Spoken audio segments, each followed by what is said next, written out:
Answer Me This with Kwabena Ansah and me, Rod Corp. Kwabena, how are you doing? I'm doing well, Rod. How are you? I'm doing very nicely as well. Let's start with your favourite subject, that'd be the Rugby Championships. Good to talk rugby again. Australia versus South Africa. The game is scheduled for the 10th of August at Suncorp Stadium. Let's just do a bit of a preview. This match will be fascinating to watch for the simple reason it'll give my favourite new coach, Joe, an indication as to whether what he's doing can beat the top teams. Now, I've done some research, Rod. I've come prepared.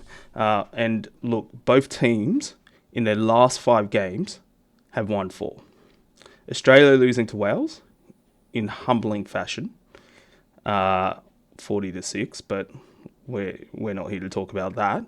While South Africa only edged out by 1 point by Ireland. Now, let's talk about the game for a moment against Ireland. The data shows that Ireland had 56 minutes in the lead during the game. And they also had 117 carries compared to South Africa's 91. Now, another devastating stat that Australia can exploit is that Ireland achieved 8 line breaks on the box. Our attack needs to be relentless in this game. And so I think there's another opportunity for the Wallabies is executing on the box weak ruck. Now, Ireland won 88 rucks compared to 68 from the box. The more I look at the stats, the more I'm incredibly confident that the Wallabies winning against South Africa. Against Georgia, Australia played against them with a completely new team, as we talked about some time ago.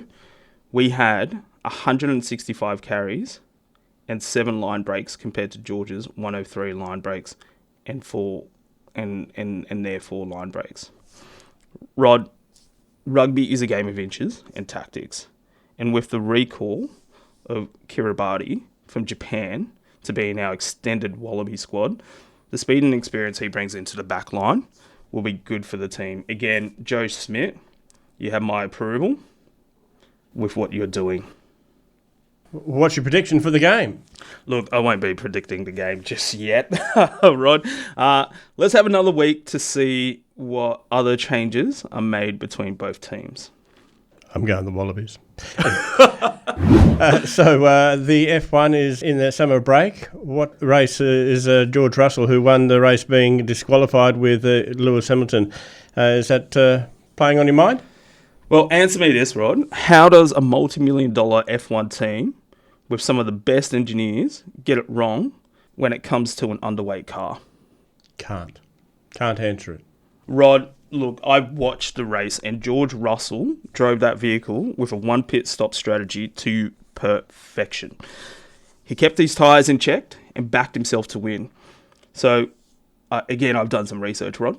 According to independent Formula One news website, Grand Prix 247, shout out to them, Mercedes trackside engineering director, Andrew Sholville, indicated that some of the possible factors for an underweight vehicle include, now guess this, tyre wear, plank wear, brake wear, oil consumption, and even George Russell losing water weight.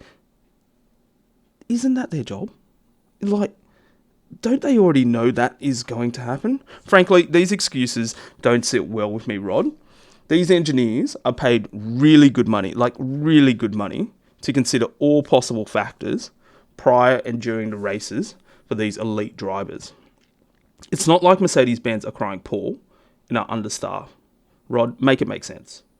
Mercedes-Benz F1 team, you should be ashamed. You should be ashamed.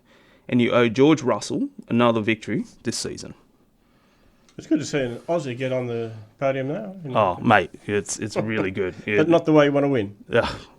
Well, a win's a win. Let's take it. Speaking of winning, let's look at the O word, one we're not supposed to use apparently in media that aren't associated with the big O. Women's sport, Rod. I've been consuming a lot of sport over the Olympics, and it's been coming after work. So, getting home and putting on the telly and watching women's sport. And let me tell you, the 3 women's sport that I've enjoyed watching have been the archery, the judo, and women's basketball. But can I start with Australian basketballer Lauren Jackson, who is 43 and still playing elite basketball for the Opals. She doesn't play heavy minutes, but her contribution has been superb. Now, I've been getting into the archery, and my goodness, it's truly a winner-takes-all event. The bronze medal team match between Netherlands and Mexico was thrilling to watch, but the women's gold medal match between Korea and China... Now, listeners, do yourself a favour and go watch the replay. Superb. And finally, the women's skateboarding street competition was just something else, Rod. Rod, have a listen to this. The average age of competitors was 14 years old. What do you think of that, Rod? They should be in the girls. Mate, that's pretty phenomenal. Pretty phenomenal. And Japan took gold and silver.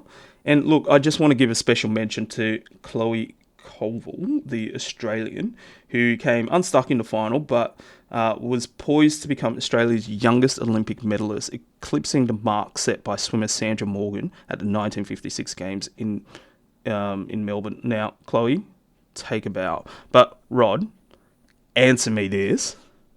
What happened to the Matildas? What happened to the Matildas? What about the hockey team?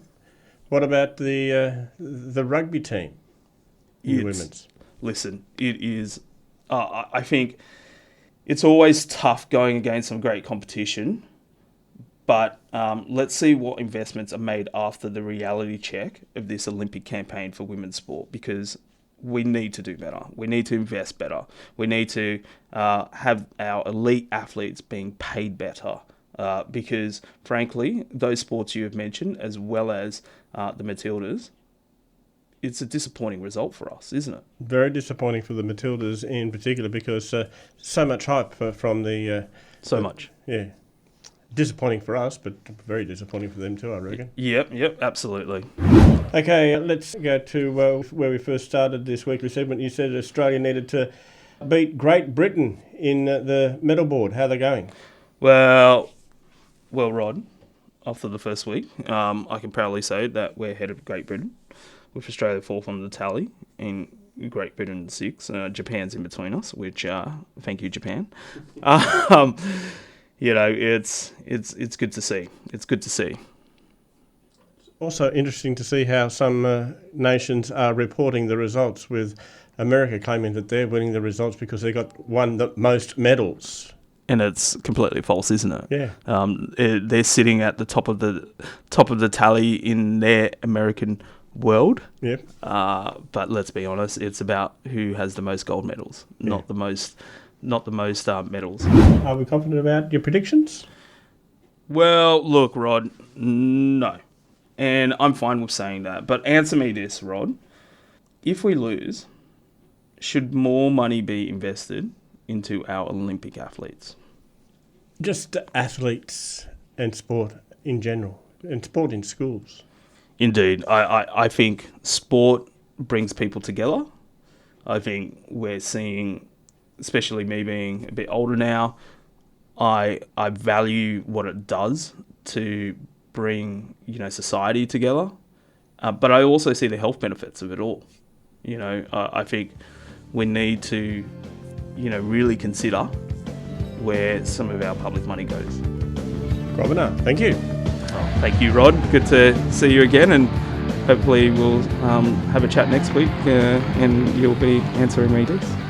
Kwabena Ansah and me, Rod Corf.